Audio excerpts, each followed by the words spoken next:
Hello, and welcome to Diary of a Midwest Emo Fan. And I did not mean to make another episode so soon, but here we are because I want to talk about something really quickly. I wanted to talk about stuff. And that's, again, it's my podcast, my rules.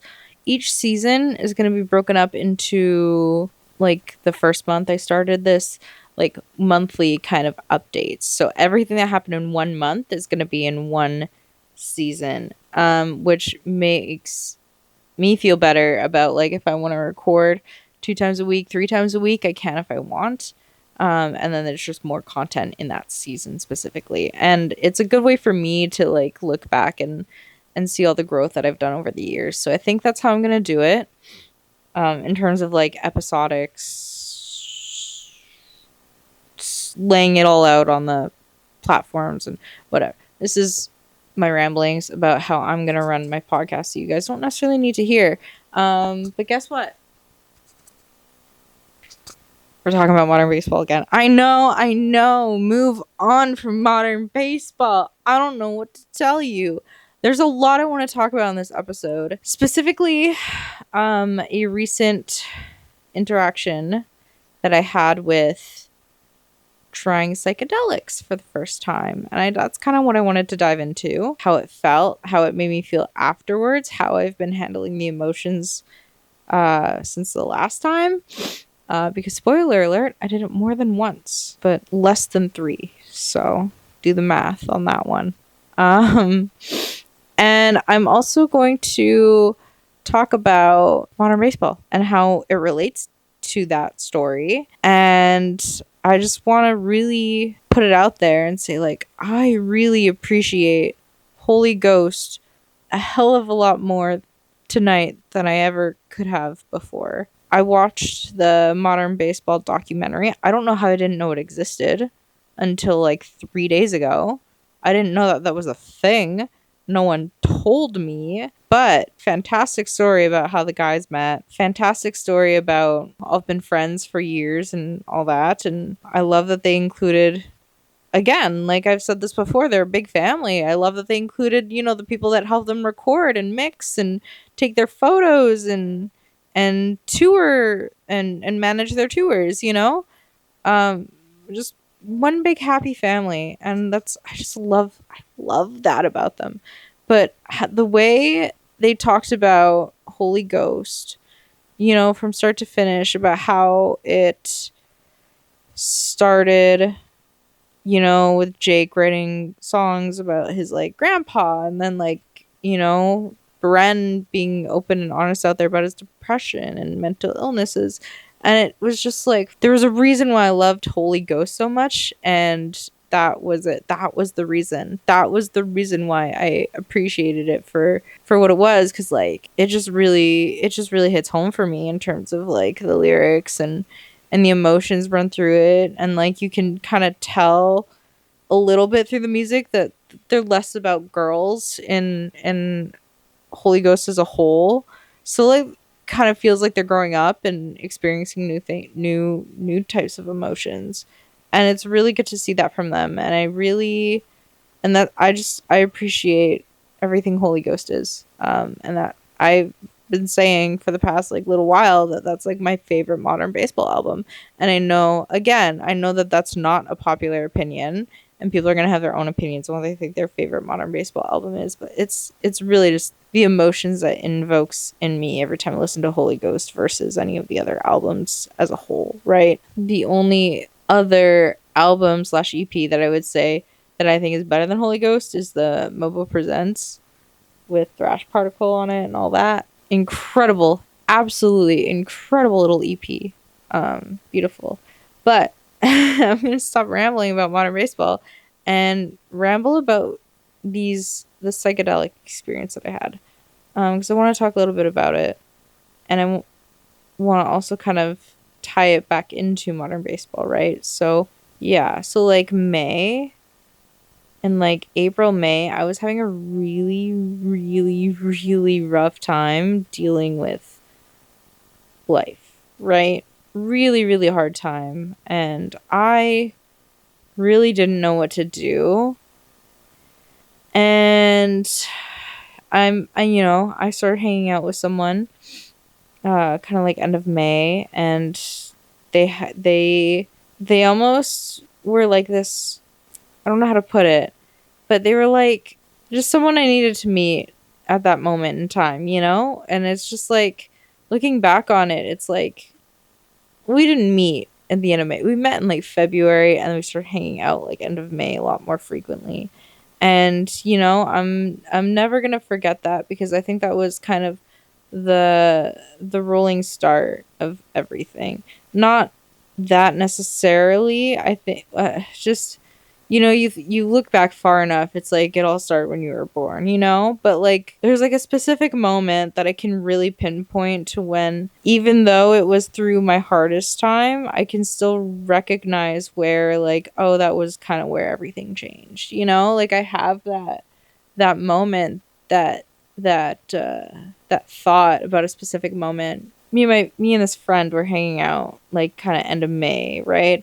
I was planning on I was taking a weekend to get out of the city for a little bit with some friends of mine. And this one friend was talking to me about, how having some mushrooms, has been like a big part of their life. And it got me thinking, like, I've wanted to try them for a long time. I wonder if I, can get my hands on some to have, and maybe like do them before like I leave for the weekend, because I didn't want to do them in unfamiliar places, and I felt like doing them at home would be the best, right? So surprisingly, I actually did know somebody who did happen to have some and let me take some. So I took them home, took them before I walked home from their house. And I can pinpoint, I was like less than a block away from my house probably, and I could start feeling them. And it was just the most surreal experience I've ever had. The first time I did them, right? Like it really is so trippy. But there was a specific moment, and I didn't really understand what it meant, I think, until I saw that documentary. So many things happened in this vision, in this trip, that it's really hard to kind of say exactly what order it all came at me in, But there was like a specific moment where like it was focusing on the letter O. Like my brain was just only thinking of the letter O, and it was words like love, and that's what it started with, and then it kind of progressed into like weirder and weirder and weirder statements. And one of the words that I consistently saw was like modern baseball. Like for whatever reason during all this, modern baseball kept popping into my head, and it was really, really strange. And again, it's one of those things where like I couldn't really make out at the time what it was, and just watching that documentary just was like, it just wanted me to understand like modern baseball a little bit more. And like I do, and I just get it, I really want to write songs similar to that, and like Mom Jeans-esque. Again, I know some of you are gonna bring up Mom Jeans ripped up on baseball. I don't care. It doesn't matter. There's a difference between ripping off and influence, and I will stand by the fact that Mom Jeans used modern baseball as influence, because to me, even though yes, they're the same chords and the same progression and whatever, it's still a very different vibe, a very different song. That's how I look at it. That's my opinion on it, and no, you cannot change it. I got very strong opinions about all this stuff, which is, I guess it's a good thing I have a podcast. But yeah, like modern baseball kept popping up, and I bought the You're Gonna Miss It All anniversary edition. It's my prized possession. And before that, my prized possession was my Law Dispute test record, test press, split with Koji.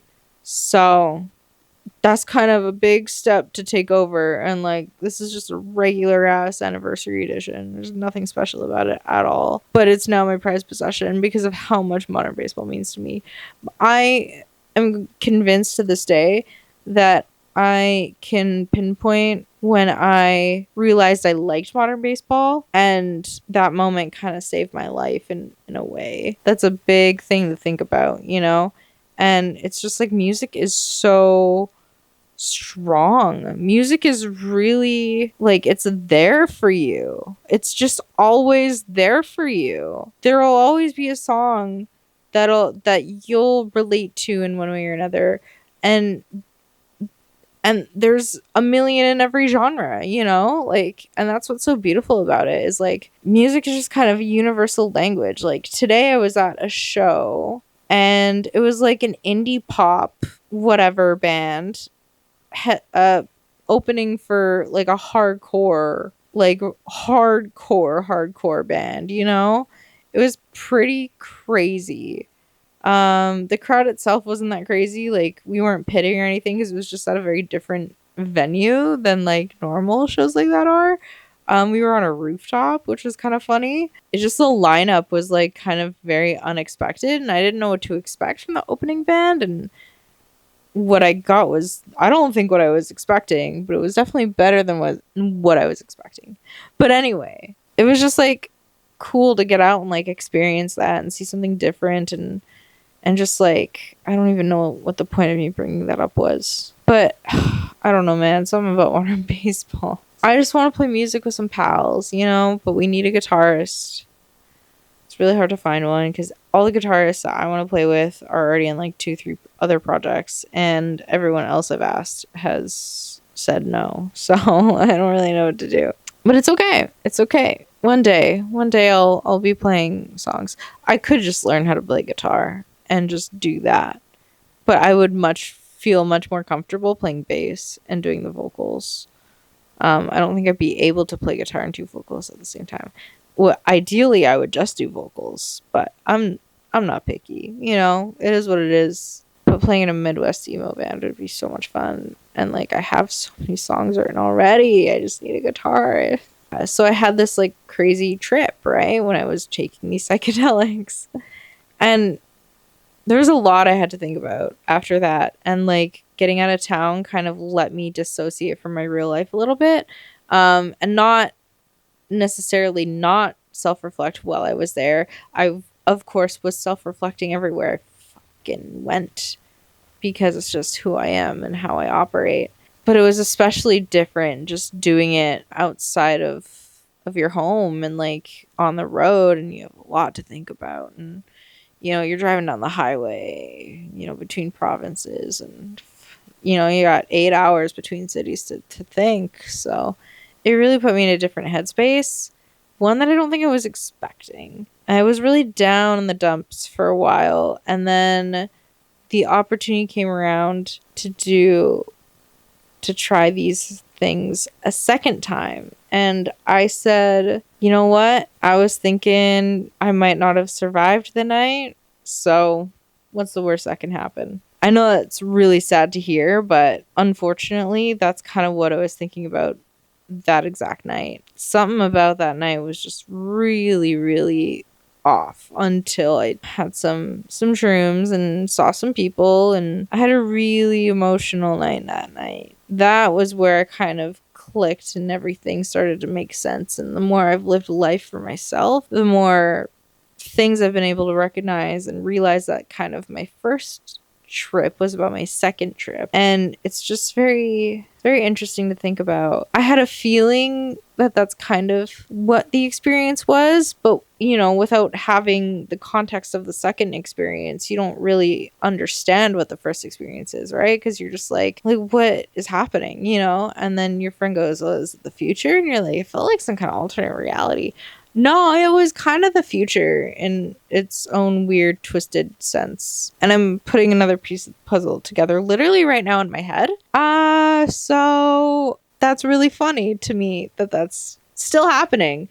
You know, this was like a month ago, and I'm still over here like, oh yeah, well, the first time was a month ago. The second time was like 3 weeks ago. But it's still like, I'm over here just like, yeah, I'm still putting pieces together. Pieces are still popping. They are. They really are. Again, with like how Midwest emo kind of ties into this, was like modern baseball was obviously like a part of it, like I was saying, in like its own weird little way. It's like I needed to watch that documentary for some reason, but I had to do it at a very specific time.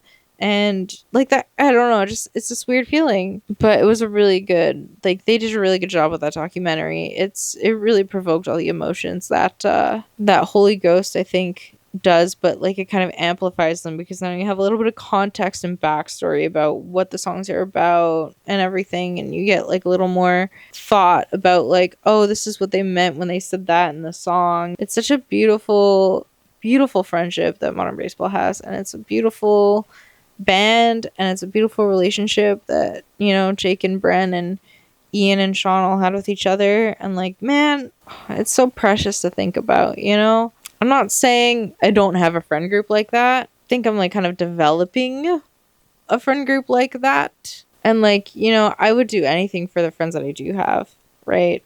It's just, I have like imposter syndrome a lot of the time, and it kind of feels like what Bren was going through, like, oh, are my friends like really my friends, or is it just for the band, or, you know, sometimes like thoughts like that probably. I don't want to speak on their behalf, but I could imagine, you know, someone going through like a really hard time while they're blowing up in the music scene. Like, those are probably the kind of thoughts you're gonna have. And so I kind of feel a lot of that too in certain situations, and it makes it really hard to just like not have anxiety around, you know, people you shouldn't be having anxiety around. But I think a lot of things lately have kind of made me reconsider in a sense that like I don't have to like question whether or not they're my friends. Like, yeah, of course they're my friends. You know, like, of course they're my friends. Like, why would I even be questioning that? And so just like that, having like an attitude like that, going from someone who lost a job they really wanted 2 times in a row to working a job they only sort of wanted, but, you know, they needed something to make ends meet kind of attitude at work, to now having like, oh, you know what? This is a really good job, and I actually really do love it, and I actually do really want to work hard and be here, and just having like a whole shift of attitude about like everything, and like wanting to be a better roommate for my roommates, and wanting to, you know, make more time for the people that are going to be in my life, you know? As much as I'm struggling with that, I think I'm doing a really good job with that still too. It's just all my friends, are not all, but a lot of my, you know, friends that I would consider to be some of my best friends are all at a festival together, and I didn't have the means to go, and I don't think I would have enjoyed it per se, but they're all there. They're all having a blast. I can't really talk to them, so that's kind of what's hard about it for me, because like there's some people who went that I would like to be like, hey, like, you know, what are you doing this weekend? We should hang out. Can't do that. They're out of town, right? It is what it is. I'll get over it. And that's just the thing. Like, it's not, at that point, it's not about me. Like, I know that they're not in town. And, like, yeah, of course they're not going to respond or say anything. Like, why would I even bother asking them? Like, if I know that they're out of town, like, what's the chances that they're, you know, like, sometimes, like, I would just be blissfully ignorant and just ask anyway, knowing that the answer was going to be no. And I'm like, I don't have to do that. I don't have anxiety anymore surrounding like my friends. Like, I will wait till they're back, and I'll be like, let's hang out. Like, when do you have time? Like, you know, this week, next week, whatever. So it's just learning to navigate those feelings as well, on top of like other feelings that I've been having. Like, after my second trip, I had this experience with a person who I brought them up in the first episode, you know, experience with this person, crushed on them for the past 8 years, whatever. And I had this experience with them, and it made me realize that, like, oh, you know what? I don't, like, actually want this as much as I thought I did, you know? Like, I just shouldn't care about it. Like, the relationship, or lack thereof, I've had with this person, has already been hard enough on me, and like I don't want to let it further damage me, and so I need to take a step away and like kind of readjust and in my values and like what I look for in a person, you know? And at the same time, I kind of started thinking about that. I met someone I've not met before, and we kind of hit it off right away. And like, I'm not saying there's like a connection there or anything, but I am going to say I don't feel nervous about it. I don't feel weird about it. We're just starting a friendship, you know? That's how I'm viewing it. If anything progresses past that, great. If not, that's okay too, you know? Like, I've just taken a lot of steps to grow as a person, and I just wanted to talk about that. And like, you know, a lot of people say people can't change. People can't change. I'm living proof that people can change, because I'm making actual effort to be better than who I was a month ago, you know? Because I was so horribly depressed, and like, I still am, don't get me wrong, but I'm handling it a lot better, and I'm understanding it a lot better after the experience that I went through. And that's kind of the difference, right? That was all really hard to get out. But you know, if modern baseball taught me anything, it's that like, you need to learn to be more vulnerable, which is like crazy, because the amount of men I know who listen to Midwest emo are terrified of the word vulnerability. So explain that one to me, folks. The other thing we should talk about is what's up with all this new music. We got new Arm's Length. We've had that for a while. We've had new Michael Sarah Palin for a little bit, right? But now we're getting like Have Mercy. By the way, I want to talk about this. Have Mercy released a song called August 17. That is my birthday. August 17, that is my birthday. Okay? The name of the album is called The Loneliest Place I've Ever Been. There's a festival that weekend that, of course, my friend group is going to be at. I think the decision is obvious there, right? I think I gotta go to that festival, but we'll see. But it makes it a good excuse for work, because it's like, hey, it's my birthday. That's my birthday weekend. Like, I'm gonna kaput out of here. That's my birthday weekend, you know? But yeah, I found that really interesting that came up. So that's crazy. New Saturdays at Your Place. You know, we kind of been knowing that was coming out. The first track is out. Incredible. I already forget. Waste Away. There we go. That's what it's called. Something else I discovered. New The World Is a Beautiful Place and I Am No Longer Afraid to Die, because they have a song that came up with Brendan Murphy. And I went, TWIABP and Brendan Murphy? What the heck? And I listened to it, and my jaw was on the floor the entire time, because it is an incredible song, and I'm not even going to try to pronounce the name of it, but just look up The World Is a Beautiful Place and I Am No Longer Afraid to Die with Brendan Murphy on the new album. It's great. I promise you, it's so good. And like a couple of the other names that were on the album when I was looking at it, so good. I cannot wait to hear that album in full. It's gonna be sick. Have Mercy's album is gonna be sick. Saturdays at Your Place's album is gonna be sick. New Law Dispute. I don't know if y'all have been listening. Like, a majority of the tracks are out. I think they put out everything but 4 of the tracks so far. I don't know exactly how many there were. 14 would sound like an appropriate number because it's a full-length album. So I think everything but 4-ish songs are out. And oh my god, it is sounding so incredible so far. And I just love what they did with this album. I really love what they did with this album, and I really relate to a lot of the themes and a lot of the emotions that come from it. And just, you gotta listen to it. If you like Law Dispute, post-hardcore, as well as Midwest emo, I know this is Midwest emo, but listen, I don't just listen to Midwest emo.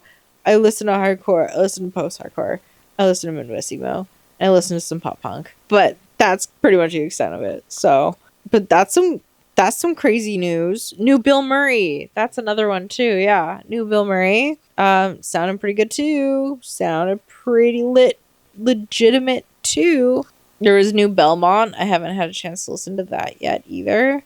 Early Work featuring Chief State. What's Best for You? Fantastic song.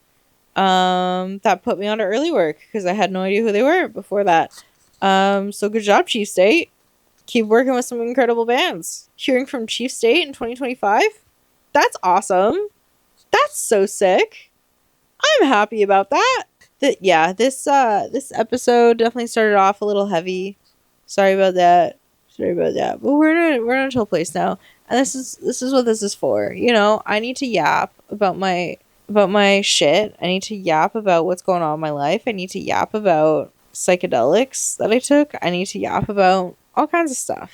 And this is how I'm gonna do that. In the healthiest way I know how. Yeah, I'm really happy about where I am in life right now, and I'm just kind of doing my own thing and exploring things when I feel like I want to explore them, and learning to listen to my intuition a little bit more is definitely been an important part of this too. Absolutely learning how to listen to my intuition. I think that is it for me for this episode. In terms of what I've been jamming, not much since the last time I talked to you. Harrison Gordon has been actually a playlist. I did a little bit of a deep dive through Harrison Gordon's stuff, and like, incredible. Absolutely incredible. I'm really sad I missed the tour that they did with Saturdays at Your Place. I'm hoping to be at Saturdays in Your Place, Riley, with Carly Cosgrove in Toronto in November. That would be awesome. If I could get in on that. I've already seen Saturdays at Your Place. I've already seen Carly Cosgrove, both in Toronto. Same tour. That was the Wax Bodega tour. Except I didn't get to see Ben Quad. So the only other... But Arm's Length was, like, incredible, too. Don't get me wrong. Absolutely incredible. But I was the one that Ben Quad had to drop out of, unfortunately. But I hope everything is well with Ben Quad. Since then, it's been a while. It's been a whole year, a little bit over a year at this point. So it was April?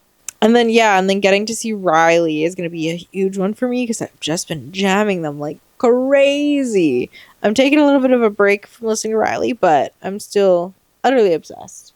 Definitely just want to focus on doing what I want and listen to my intuition, and going to Toronto in November to see some of my favorite bands again. Not a bad idea. Not a bad idea if I can make it happen. So I'll try to make it happen.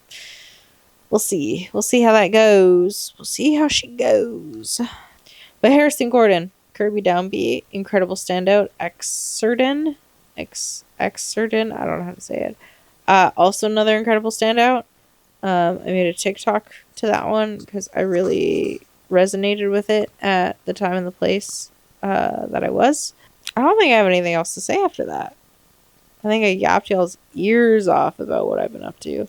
Let me know what you've been up to in the comments. I am going to log out. Thank you so much for listening.